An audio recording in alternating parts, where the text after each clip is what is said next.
saya disuruh bersihkan kloset wanita. Dan hanya satu yang saya ingat hadis waktu itu. Man yuridillahu bihi khairan yufaqihu fid-din.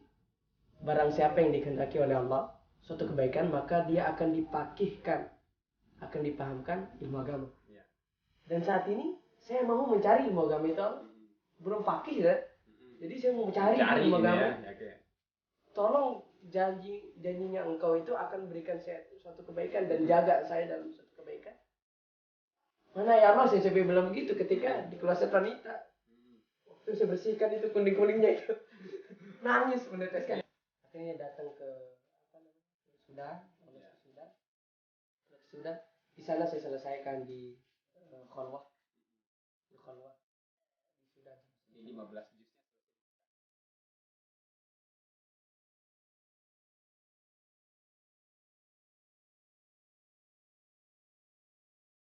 Assalamualaikum warahmatullahi wabarakatuh. Apa kabar sahabat-sahabat hebat semuanya? Alhamdulillah hari ini setelah sekian lama kayaknya vakum nih buat podcast ngobrol dengan sahabat-sahabat atau teman-teman yang inspiratif yang bisa memberikan kita motivasi untuk terus belajar. Nah, hari ini saya kedatangan adik ini yang sangat luar biasa yang bisa memberi banyak motivasi kepada kita. Nggak peduli mau muda, mau tua. Jadi untuk terus belajar itu ingat kita nggak terbatas oleh umur. Jadi kegiatan kita dalam keseharian kita itu tetap dalam kegiatan untuk memperbaiki diri. Nah, hari ini sangat luar biasa. Panggilannya Yan. Nama lengkapnya Riyandi Pratama. Asli dari Kota Santri.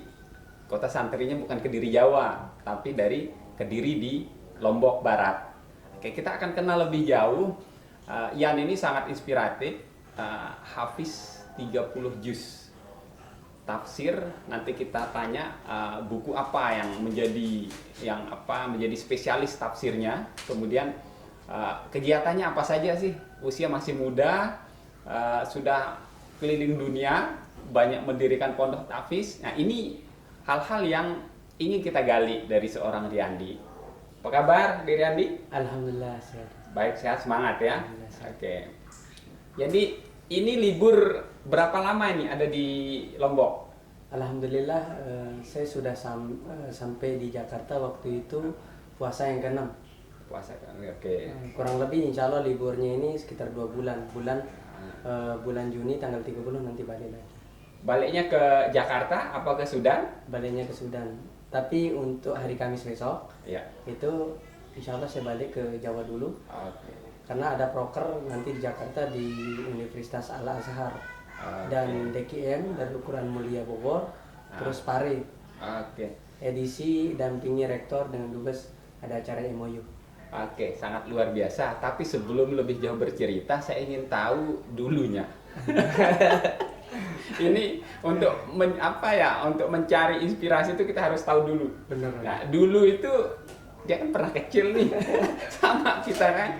Dulu itu ngapain aja nih waktu masih boleh kita katakan sebelum terjun mulai ke tahfiznya. Nah, ini Riyandi ini ada bocorannya. Ini gamers juga ini. Saya ingin tahu Riyandi seperti apa dulu berada di Kediri itu menjadi anak yang seperti apa? Boleh ceritakan dikit Riyandi. Jadi dulu ketika masih di Nurul Hakim, sejarahnya sebelum masuk Nurul Hakim itu Riyandi punya geng namanya Gangster. Geng anak sedayu terpandang. Gangster, geng anak sedayu terpandang. Oke. Itu ada beberapa teman dan sampai detik ini kita masih saling rangkul, masih saling kumpul dan sebagainya seperti itu. Nah, jadi inspirasinya dulu itu ketika saya belum masuk Nurul Hakim itu teman-teman dari Gangster ini sepakat untuk harus masuk Nurul Hakim. Dan waktu itu saya sebenarnya tidak bisa masuk pondok karena waktu itu tidak ada banyak biaya. Tidak ada biaya dan sebagainya, tapi ada teman namanya Juanda Haryanto. Juanda Haryanto ini teman akrab, teman kecil dan sebagainya. Dia katakan ke saya waktu itu, kalau mondok itu nanti seperti raja katanya. Dianterin nasi, Yeah. uang sakunya tetap stabil dan sebagainya seperti itu. Jadi enak kalau mondok itu jadi raja katanya. Oh boleh lah kalau gitu, saya akan coba, saya bilang gitu.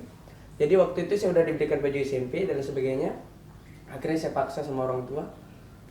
Ternyata alhamdulillah diberikan masuk pondok.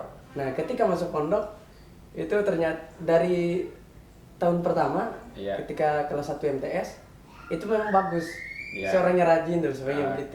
Tapi pas tahun kedua, ketiga, keempat sampai kelas 3-nya itu luar biasa perkembangan yang apa namanya, pubertasnya dipaksa. Karena ya nakal anak gamers. Ya, habisin nakalnya aja dulu ya. Nah, habisin nakal dia di masa itu. Sampai pernah di DO, pernah di DO ya? Di apa namanya, pelajaran las. Pelajaran las namanya Ustadz Mulyadi waktu itu. Namanya Ustadz Mulyadi. Saya di DO karena nggak pernah hadir, nggak pernah masuk. Dikarenakan saya ada di PlayStation di sekitaran itu Gabrure itu. Ini ternyata pecandu game. Jadi bergaulnya itu ya sama joystick ya. Kemudian PS. Nah ini pernah di DO dari mata pelajaran ya, saya minta keluar. Nah ini kan hal-hal yang perlu kita ketahui, dan apa ya, adik-adik juga jangan putus asa. Mungkin ada masanya kita untuk menghabiskan masa-masa seperti itu untuk kemudian kita meningkatkan kualitas kemampuan diri lagi. Terus saya penasaran ini dengan Hafiz 30 juz itu dicapai pada usia berapa dan seperti apa proses mencapainya itu?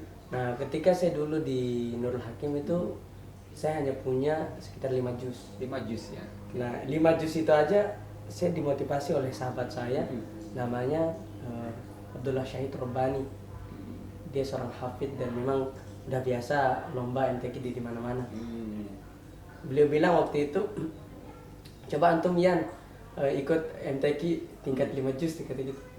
Lah, saya baru aja ngapal 5 juz dan sebagainya.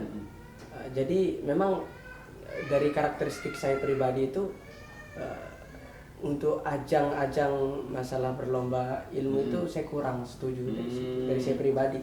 Tapi kalau teman-teman berprestasi saya dukung. Gitu. Nah artinya supaya saya jaga keikhlasan waktu itu. Sampai detik ini nggak pernah ikut lomba. Nah sampai ketika saya di Nurul Hakim sampai kelas 3 SMA, banyak sekali keluh kesahnya di sana. Ada pelajaran-pelajaran yang khusus saya itu dihukum. Terutama dari jurusan bahasa.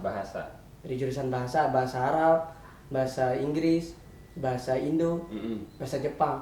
Bahasa Arab itu Tongguru Ilham Yusron. Itu langganan saya dicubit. Kalau bahasa Inggris itu namanya Ustadz Musaddad. Dari Sedayu, semuanya dari Sedayu. Karena tiang dia dari Sedayu juga. Akhirnya ini kayak kaderisasi yang tidak berbobot lah, misalnya seperti itu. Sampai saya pernah diperu oleh Ustadz Musaddad. Diperu terus disuruh telan ludahnya supaya menge katanya. Kalau menge itu apa ya, supaya cepat paham. Nah kalau bahasa Jepang itu Ustadz Agus Alwi. Beliau langganan itu saya dipukul kepalanya tiap hari kayaknya. Karena nggak paham-paham dan nakal. Nah seperti itu. Alhasil ketika kelas 3 aliyah selesai, 5 bulan sebelum kelas 3 aliyah itu, alhamdulillah mana kasat al hidayah lakin qad nasainaha. Sebenarnya hidayah itu tidak terputus, dan bukan hidayah itu tidak pernah menghampiri kita, tapi kita yang lupa dengan hidayah itu. Karena hidayah itu banyak kan. Nah artinya kita tidak merenungi itu hidayah itu. Alhasil saya pergi ke Jawa, merantau panjang itu Pak. Saya pertama ke Makassar. Itu saya jual motor racing saya, harganya kalau nggak salah sekitar 1.200.000. Kalau nggak salah. Nekat. Untuk berangkat studi. Karena waktu itu saya daftar di Aroya, terus direkomendasi oleh Tungguru Satriawan di Studi Ar-Rahmah di Surabaya. Karena rekomendasi guru dan beliau berada di lembaga itu, jadi saya optimis bahwa saya akan lolos ya. Tahu-tahunya ada backingan ya. Ada backingan. Nah di Aroya ternyata saya nggak ambil, saya nggak ikut seleksi, padahal udah daftar dan sebagainya. Alhasil ketika di Sidika Rohmah, ternyata itu yang lolos itu rata-rata orang yang sudah yatim piatu. Nah ketimbang saya doain orang tua saya meninggal dan sebagainya, mending cari yang lain. Karena ini nggak lolos sampai saya pingsan waktu itu. Alhasil saya cari informasi, semua pendaftaran mahat itu intinya pokoknya melanjutkan studi. Sampai bertahan, akhirnya temukan informasi di Makassar waktu itu di Albir, Mahat Albir di bawah naungan Unismu, Universitas Muhammadiyah Makassar. Ya. Nah, saya sampai di sana ternyata baru malam itu, Pak. Hari Kamis saya diantar oleh Bapak pakai motor ke Bima langsung. Dari rumah siang hari Kamis, Kamis siang itu nyampe di sana itu Jumat pagi jam 7 pagi. Berangkat saya itu jam 4 sore. 4 sore Jumat. Nah, alhasil berangkat ke Makassar jam 10 malam, Sabtu malam. Nyampe di Makassar. Itu jarak beberapa meter ternyata ada razia. Saya naik tukang ojek. Nah, pas di sana itu ya kena razia dan ojeknya ini nggak ada surat-surat. Nggak ada surat-surat. Dan saking polosnya dan saking cupunya saya sampaikan waktu itu ke tukang ojeknya. Ketimbang saya tidak ada tujuan dan sebagainya, dan Bapak insya Allah saya percaya orang jujur.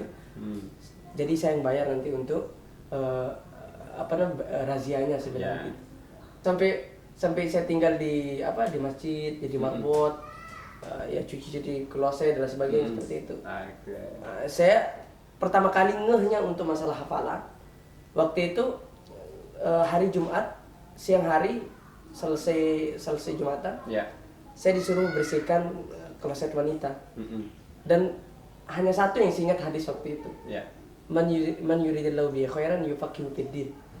Barang siapa yang dikehendaki oleh Allah suatu kebaikan, maka dia akan dipakihkan, akan dipahamkan ilmu agama. Dan saat ini saya mau mencari ilmu agama itu Allah. Belum pakih ya. Jadi saya mau mencari ilmu agama. Tolong janjinya engkau itu akan berikan saya suatu kebaikan dan jaga saya dalam suatu kebaikan. Mana ya Allah, saya bilang begitu ketika di kloset wanita. Waktu saya bersihkan itu kuning-kuningnya itu nangis meneteskan air mata. Ternyata dijabah oleh Allah Sabtu sore hari. Sabtu sore hari bertemulah dengan waktu itu bertepatan dengan Muktamar Muhammadiyah yang ke-79 kalau nggak salah di Makassar. Nah, akhirnya ketemu dengan ini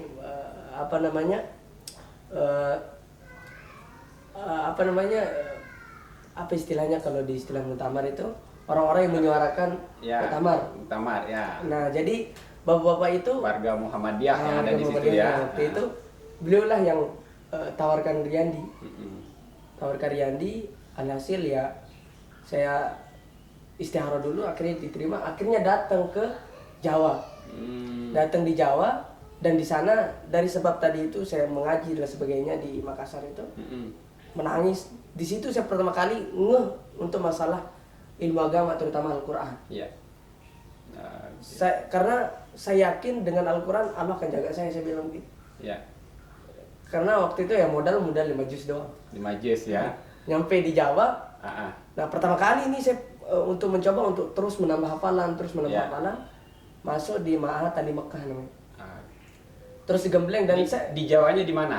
Kotanya? Di Ma'had Tani Mekah itu di Boyolali. Kecamatan Andong. Kabupaten Boyolali, Jawa Tengah. Nah, di sana mulai hafalan, dan itu santrinya hanya 2. Sampai saya selesai.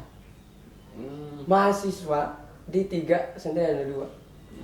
Jadi selama 6 bulan waktu itu saya sendiri ngapal. Saya sengaja ngaji di dalam masjid, kebetulan masjidnya besar dan menggema. Semua jendela itu saya tutup. Pintu saya tutup. Dari jam 8 sampai jam 10 itu saya ngaji dengan malam, suara pagi.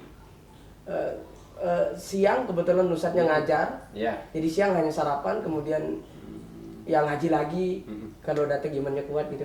Kalau imannya kuat, ngaji lagi, nanti sore baru nemenin ustadz. Bahkan terkadang kalau siang itu saya pergi bantu-bantu orang di di sawah.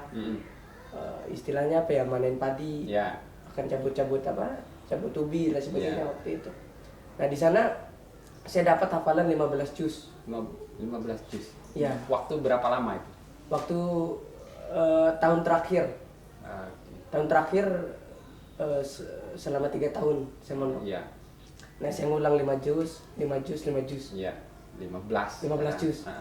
Nah kemudian setelah dari 15 juz itu kemudian ikut seleksi beasiswa di KIS kemana aku itu di Sunan Kalijaga dan sebagainya.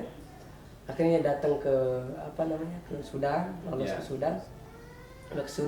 Di sana saya selesaikan di Khalwah. Di Khalwah di Sudan selesai. Jadi 15 jusnya selesai di Sudan. Nah, itu di tahun 2019 bulan Desember. Kalau nggak salah tanggal 28. Itu saya selesaikan untuk syahadahnya. Oke, sangat luar biasa. Ternyata jauh-jauh ke Makassar ini hanya untuk mendapatkan momentum. Momentumnya sangat luar biasa di toilet. Jadi ini jadi memang Allah memberikan cara-cara dengan dikhususkan buat masing-masing kita itu. Tinggal bagaimana kita memaknainya, mau mengambil hikmah sebesar-besarnya, kemudian itu jadi momentum untuk berjenjang ke yang lebih bagus lagi. Dan alhamdulillah ternyata memang kalau Allah sudah mentakdirkan kita itu, tinggal manusia saja memaksimalkan usahanya gitu. Ini sangat luar biasa. Sampailah Riyandi sampai ke 30 juz. 30 juznya ini justru berada ketika sedang di Sudan 2019. Nah sangat luar biasa. Ini berikutnya ini Riyandi ini. Jadi saya merinding juga dengar perjalanan yang memang tidak ada yang mudah gitu untuk kita menjadi lebih baik. Nah setelah itu Riyandi, ini bukan kita bermaksud untuk riak dan segala macamnya. Ini akan menjadi inspirasi. Prestasi apa yang Riyandi sampai saat ini bisa, misalnya dari segi tafsir ini sudah seperti apa capaiannya? Misalnya prestasi yang pernah saya dapat selama di Sudan waktu itu 2018 dapat juara 1 dai nasional. Dai nasional. Nah itu lawannya S1 S2.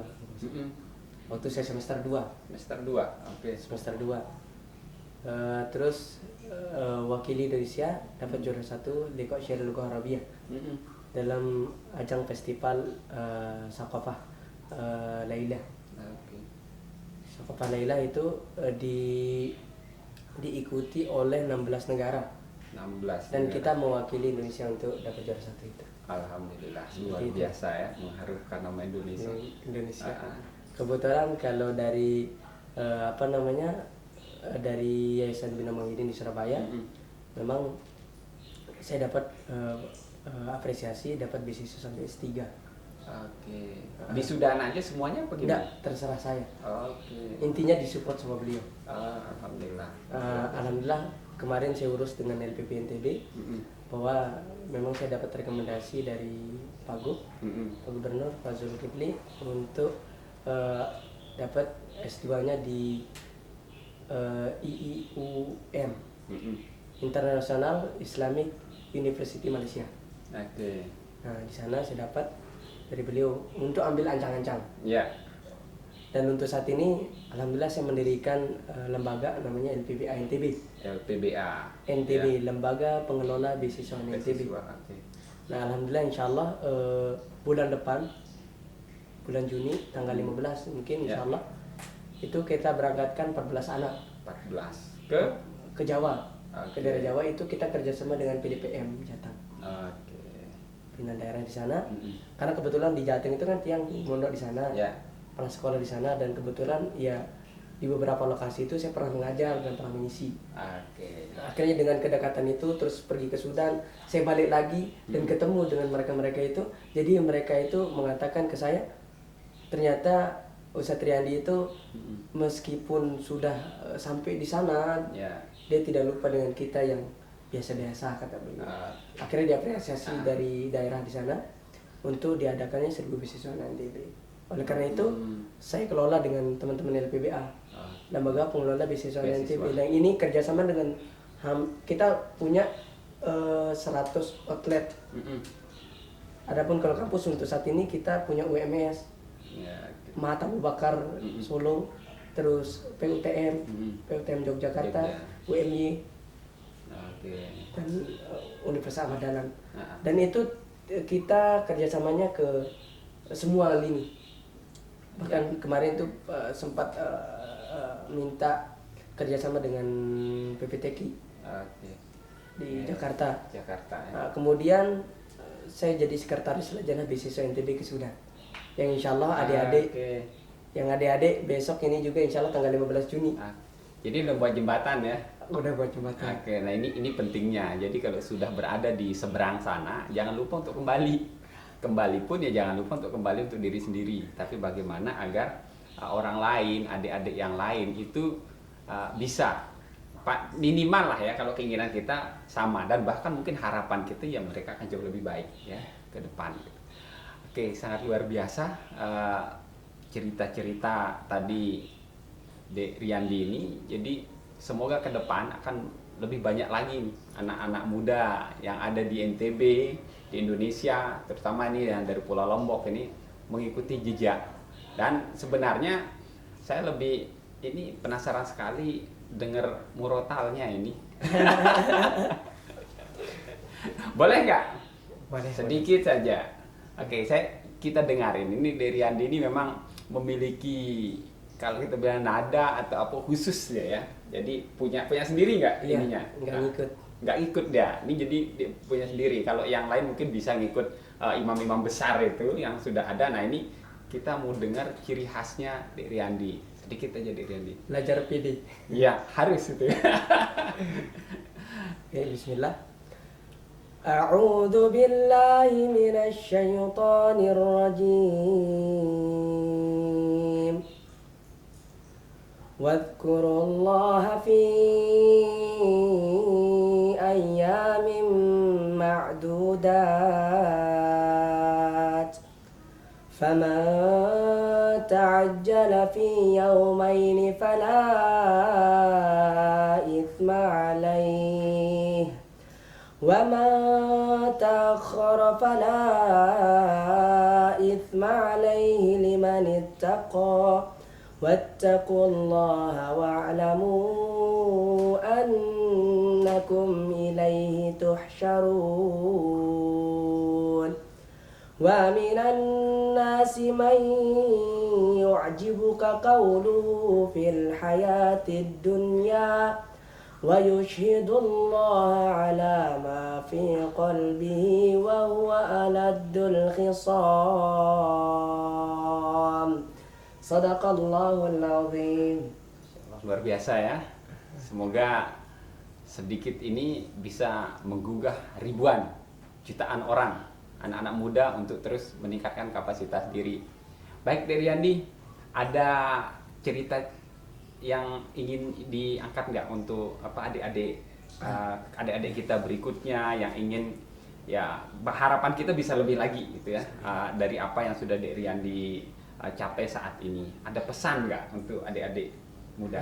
Jadi untuk teman-teman atau adik-adik yang saya cintai di seberang sana, jadi alasan saya kenapa saya ganyang atau membumingkan masalah pendidikan karena saat ini tuh kita sudah di fase peperangan, bukan akan diperangi, tapi sudah di fase peperangan ideologi, peperangan pemikiran. Peperangan pemikiran diantaranya yang saya ketahui mulai boomingnya permainan Mobile Legends, Free Fire, terus apa lagi namanya, banyak lah. Itu dari tahun 2019. Dan sehingga 2019, 2020 itu sudah banyak orang yang gila, yang putus sarafnya, bahkan mati gara-gara kurang istirahat. Dikarenakan ya banyak main game. Nah artinya, dan ini yang membuat siapa? Orang luar. Dan terlebih lagi ini sudah sampai ke elemen anak-anak yang di bawah umur memainkan hal itu. Bahkan anak yang masih kecil itu udah bisa diberikan HP untuk dipegang, itu jadi mainannya. Nah artinya saya tidak bisa menghentikan itu, dan saya tidak bisa menghalangi itu. Oleh karena itu harus ada solusi. Mungkin saran saya dari teman-teman yang media, dari teman-teman yang bergelut di media, ya perbanyak hal-hal yang positif dengan masalah tadi itu, masalah gadget harus ada banyak hal positif untuk perkembangan anak-anak itu, misalnya seperti itu. Dan oleh karena itulah saya mengganyang pendidikan untuk pertama untuk meminimalisir kemiskinan dengan cara membebaskan pendidikan, bukan hanya berkor-korak untuk studi tapi tidak ada solusi. Oleh karena itu saya berani gebrakan dengan LPB NTB dan Lajnah Beasiswa NTB Sudan. Itu yang pertama. Alhamdulillah kita udah juga punya channel di Qatar, di Jeddah, terus di Jeddah itu dengan Dr. Banda Ibrahim Al-Nuraidi. 2 kali udah ke Indonesia. Saya pertama jadi MC, terus kedua menjadi penerjemah beliau di Mahat kami di Matalim Mekah di Jawa Tengah. Terus di Jamiah Al-Jaub di Saudi Arabia, di sana dengan Dr. Anas Yana. Nah, seperti itu. Nah, artinya saya datang untuk memberikan kisah, inspirasi, terus kemudian saya memberikan solusi. Bukan inspirasi hanya untuk ditelan aja, tapi ada solusi-solusi di situ. Terutama karena memang yang bergelut di pendidikan. Oleh karena itu, saya ganyangkan masalah pendidikan dan saya pingin masalah pendidikan ini sampai tersentuh ke pelosok-pelosok. Orang-orang tidak mampu. Orang tidak mampu, terutama di NTB ini. Saya ingin ganyang itu semuanya. Dan oleh karena itu, saya rangkul dan saya buktikan LPB NTB itu kita terima, malah kita diundang itu pelosok-pelosok sana sampai nggak ada sinyal waktu sosialisasi dulu. Ketika bulan Februari, misalnya Februari 2021 awal-awal. Nah, artinya untuk masalah peperangan ideologi tadi itu, peperangan pemikiran itu, maka salah satu caranya apa yang menjadikan sumbernya pemikiran ini bisa aman, bisa tenang, bisa terkontrol. Ya ada tempatnya pemikiran di mana? Tempatnya dilatih, tempatnya diayomi, tempatnya dinaungin, tempatnya dibimbing pikiran ini di mana? Ya di pendidikan. Nah, pendidikan ini diantaranya sekolah-sekolah, pondok juga itu seperti itu, majelis taklim dan sebagainya. Oleh karena itu saya gerakkan itu untuk mempertahankan mempertahankan diri sendiri dengan perkembangannya era yang serba digital ini. Terlebih lagi kita punya sirkuit yang insya Allah kan? Insya Allah sebentar lagi itu. Sebentar lagi itu. Nah, kalau tidak bertahan dari segi pendidikan, waduh, berabe kita. Karena internasional orang datang. Betul. Kalau mau bertanding dengan 50 juta, nggak mampu. Itu kecil bagi orang luar. Betul. 100 juta kecil. Nah, salah satunya harus punya harus bertahan di pendidikan, terlebih lagi didukung dengan skill. Nah, kalau udah punya skill dimanapun berada bernilai. Seperti itu, Pak. Sangat luar biasa. Jadi keinginan Riyandi ini sudah sukses dalam bidang pendidikan, kemudian tidak mau berhenti di situ. Dan yang unik menurut saya di sini, dia tidak ingin yang menjadi sasaran beasiswa ataupun ini hanya orang-orang mampu. Jadi dia mencari kira-kira siapa yang memiliki potensi justru ada di pelosok-pelosok. Nah, ketika yang ada di pelosok ini kembali lagi ke daerah masing-masing, ini harapannya ke depan adalah justru akan menjadi orang-orang menjadi pembelajar baru yang ada di situ, yang memotivasi di sekitar pelosoknya itu. Jadi memang kita tidak perlu menghadirkan orang sangat besar untuk menginspirasi sekian orang di kota-kota besar, tapi bagaimana menjadikan orang-orang yang di pelosok ini untuk menjadi lebih terlihat cemerlang ke depannya, terutama di bidang pendidikan. Sangat luar biasa, kita mengharapkan banyak lagi ribuan jutaan seperti Riyandi ini. Semoga ke depan banyak lagi anak-anak muda di NTB yang bisa terinspirasi. Baik, sangat luar biasa hari ini, pertemuan yang sangat begitu berarti buat saya. Ini juga memotivasi saya untuk terus dalam bidang pendidikan gitu ya. Kita jadi guru di sekolah maupun yang ada di universitas, ya sama saja tujuan kita adalah bergerak di bidang pendidikan. Baik, demikian yang bisa saya bahas dengan Riyandi. Semoga apa yang sedikit menjadi cerita ini akan menjadi berkembang, akan lebih baik lagi buat generasi muda yang akan datang. Billahi taufiq wal hidayah. Assalamualaikum warahmatullahi wabarakatuh.